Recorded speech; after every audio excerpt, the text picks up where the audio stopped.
ইরানের প্রেসিডেন্ট ইব্রাহিম রাইসিকে বহনকারী হেলিকপ্টারের ধ্বংসাবশেষের সন্ধান মিলেছে দুর্ঘটনার প্রায় ১৬ ঘণ্টা পর।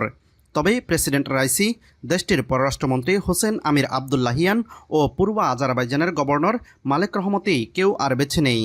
বিবিসি, রয়টার্স সহ বেশ কয়েকটি গণমাধ্যমে এই তথ্য জানানো হয়েছে। এর আগে গতকাল রোববার দেশটির পূর্ব আজারবাইজান প্রদেশের জোলফা এলাকার কাছে দুর্ঘটনার কবলে পড়ে হেলিকপ্টারটি। হেলিকপ্টারে রাইসি ছাড়াও দেশটির পররাষ্ট্রমন্ত্রী হোসেন আমির আবদুল্লাহিয়ান ও পূর্ব আজারবাইজানের গভর্নর মালেক রহমতি এবং এই প্রদেশের ইরানের সর্বোচ্চ নেতার মুখপাত্র আয়াতুল্লাহ মোহাম্মদ আলী আলে হাশেম ছিলেন। তবে প্রশ্ন উঠেছে, তাদের বহনকারী হেলিকপ্টারটির কী হয়েছিল? কেনই বা হঠাৎ এমন দুর্ঘটনা? আলোচনায় এসেছে হেলিকপ্টারটির নির্মাণকারী দেশ যুক্তরাষ্ট্র। রাইসি যে হেলিকপ্টারটিতে যাত্রা করেছিলেন সেটির মডেল ছিল বেল 212, যা যুক্তরাষ্ট্রের তৈরি। সোমবার আল জাজিরার প্রতিবেদনে বলা হয়েছে, এখন পর্যন্ত প্রকাশিত বিভিন্ন ছবি এবং ভিডিওগুলো থেকে বোঝা যাচ্ছে ইব্রাহিম রাইসি এবং তার সঙ্গীদের বহনকারী হেলিকপ্টারটি বেল 212 মডেল ছিল, যা যুক্তরাষ্ট্রের তৈরি। প্রতিবেদনে আরও বলা হয়, এই হেলিকপ্টারটি মাঝারি আকারের, যেখানে 15টি আসন ছিল।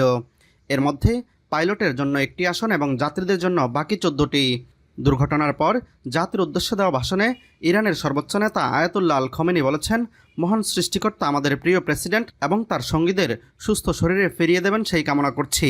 তিনি উদ্বিগ্ন না হতে ইরানের জনগণের প্রতি আহ্বান জানিয়েছেন এবং বলেছেন, আমাদের রাষ্ট্র পরিচালনায় কোনো বিঘ্ন ঘটবে না। ইব্রাহিম রাইসি ইরানের 8ম প্রেসিডেন্ট ছিলেন।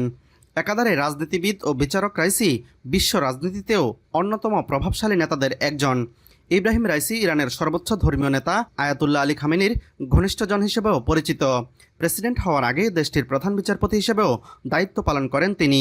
তার কারণেই দেশটিতে মৃত্যুদণ্ডের সংখ্যা কমেছে। 3 বছর আগে ইরানের প্রেসিডেন্ট নির্বাচিত হওয়ার আগে ইব্রাহিম রাইসিকে মনে করা হয় একদিন দেশটির সর্বোচ্চ ধর্মীয় নেতা আয়াতুল্লাহ খামেনির উত্তরসূরি হবেন তিনি।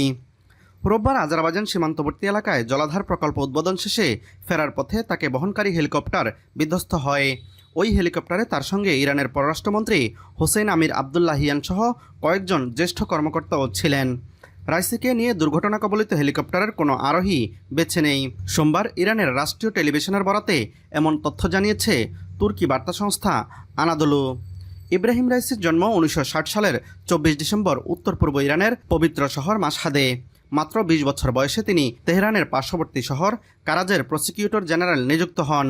1989 সাল থেকে 1994 সাল পর্যন্ত তেহরানের প্রসিকিউটর জেনারেলের দায়িত্ব পালন করেন রাইসি। 2004 সালে তিনি 1 দশক জুডিশিয়াল অথরিটির উপপ্রধানের দায়িত্ব পালন করেন।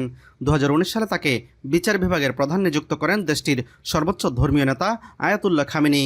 কট্টরপন্থী হিসেবে পরিচিত প্রেসিডেন্ট রাইসি 88 সদস্যের বিশেষজ্ঞ সভার উপচেয়ারম্যান নির্বাচিত হন। সর্বোচ্চ ধর্মীয় নেতা নির্বাচন সহ বেশ কিছু গুরুত্বপূর্ণ দায়িত্ব পালন করেন এই সভা। 2021 সালে দ্বিতীয় দফার নির্বাচনে তিনি ইরানের 8ম প্রেসিডেন্ট নির্বাচিত হন।